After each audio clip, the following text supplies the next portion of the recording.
ገዳዮቻችን የሀዘን ደብዳቤ ሲጽፉ አየሁ። ጊዜ እኛ ነው ብለው ሲፎክሩ የነበሩት ሁሉ በኦርቶዶክስ ወንድሞቻችን ላይ የሚደረገው ነገር ያሳዝናል ብለው ጻፉ። የእኛ ቤት መምህራን ዘማሪያን የት ናቸው? ብዙ ቅጥረኛ አላት ቤተ ክርስቲያኒቷ።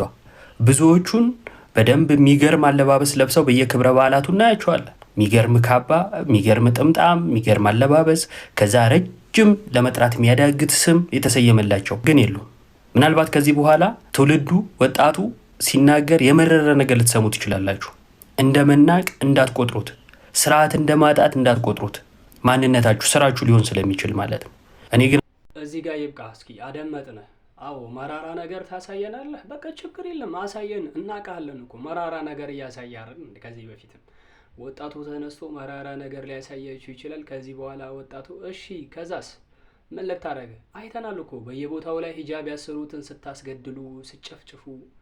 ሂጃብ ለምን ለበሽ? ሙስሊም ሆነሽ አገራችን ላይ ለምን ተራመድሽ? በሰሜኑ ክፍል ስታደርግ የነበረው ወደ ትግራይ ደግሞ ጭራሽ አልፎ ተርፎ ለሞቱ ሰዎች ሬሳ ስከልከል፣ አልፎ ተርፎ እኮ ከውሻ የባሰ መንገድ በአስፋልት አትራመዱ ስንል እኮ ሰማናችሁ። ያንተ አባት እኮ ያንተ አስተማሪዎች ከተማው የተቀደሰ ነው፣ ሙስሊም በዚህ ከተማ መራመድ የለበትም ብሎ እኮ መገለጫ ወጣ። የኛ ኡስታዞች የእናንተ አባቶችና እናቶች ሲሞቱ የሀዘን መገለጫ አውጥቶ የነሱ ደም ደማችን ነው ብሎ ሲያወሩ፣ አንተ ደግሞ ገዳዮቻችን ናቸው መገለጫ ያወጡት አልከን። ገዳዩ ማን ነው ወዳጄ? መነጽሬ ወዴት ነው የሚያየው? እኔ እኮ አልገባኝም። መነጽሬ እንዴት ነው የሚመለከተው ነው ጥያቄ የሆነብኝ እኮ እሱ ነው። ያንተው መምህር እኮ ከተማው የተቀደሰ ነው፣ የሞተ ሬሳ እዚያ ይቀበር የሚል የዛጋ አእምሮ ይዞ መገለጫ ሲያወጣ የት ነበርክ አንተ? ቤት ነው እንዴት ነበር ስታስብ የነበረው? ከዚህ በኋላ መራራ ነገር ወጣቱ ያሳያችኋል። እንደዚህ ያረግ። አዎ አውቃለሁ። መጽሐፉን አንብበው ነው? አዎ አንደኛ ሳሙኤል 15:3 አንብባ ነው አይደል? አዎ ወንዱንና ሴቱን፣ ብላቴናዩን፣ ህፃኑን፣ በጉን፣ በሬውን፣ ግመሉን፣ አህያውን ግደለው፣ ጨፍጭፈው የሚለውን ጥቅስ አንብባ ነው አይደል የመጣኸው? አውቃለሁ፣ እረዳሃለሁ። እንደዛ ነው። ይህንን ጥቅስ አንብባ ተረድታ ነው የመጣኸው። ይህን ጥቅስ አንብበ ነው እንደዚህ የምትፎክረው አይደል? ወዳጄ እኛ እንደዚህ አይነት ሰዎች አይደለንም። እኛ የትኛውም ንጹህ አካል ሲሞት የሀዘን መገለጫ እናወጣለን፣ እናዝናለን። ለምን? እኛ ፍጡሮች ነን፣ ለፍጡራን እንተዛዘናለን። ገብቶሃል?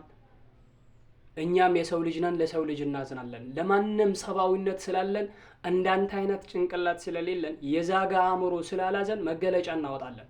የኛ የሀዘን መገለጫ ማውጣት ለአንተ ገዳይነት ከሆነ ደግሞ ያንተ አባቶች ደግሞ የኛ ሙስሊሞች ሲሞቱ መቃብር ከልክሎ ሲፎክሩ ያንተ ምኖች ናቸው? እሱንስ አእምሮ ካያስብም ወይ? አንዳንድ ወገኖች በሰሞኑ በኡስታዞች ላይ የምታደርጉትን ስራ በታቆሙት ይሻላል። የዛሬ ስንት ዓመት ያስተማሩትን ወይ በትምህርት ደረጃ ስለ ግድያ ያስተማሩበትን ቦታ ቪዲዮ እየፈለጋችሁ በኤአይ እየሰራችሁ አምጥታችሁ ኤዲት እየሰራችሁ ጦርነት ብታባብሱ ምንም የሚመጣ ነገር የለም።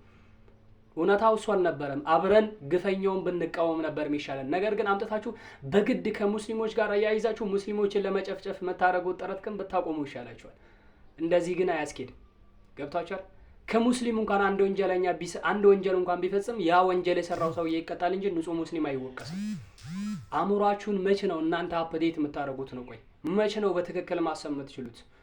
ለማንኛውም ኢዲቲያችሁን የፈለጋችሁ ሺህ ጊዜ ኢዲቲ ብታረጉ እኛ እውነታውን ከማውራት ወደ ኋላ አንልም። መራራ ነገር እናሳያችኋለን ምናምን አትፎክርብን አባቴ፣ ተረጋጋ። መፎከር ምናምን ሸራርቶ ቀራርቶ ይሄ የቲክቶክ ወሬ ነው።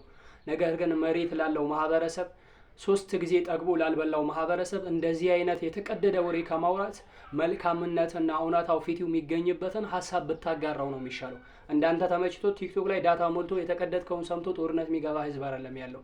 ተቸግሮ ተርቦ 3 ጊዜ መብላት ያቀተው ህዝብ ነው። ይህንን ህዝብ ዝም ብለ በፖምፕ እየነፋ እንዳትሞላው። ገብቷል? ለማንኛውም ይህን ይመስላል። በያላችሁበት አላህ ይጠብቃችሁ። ነገር ግን ወገኖቻችን ብታስተካክሉ ባይነኝ። ወሰላሙ አለይኩም።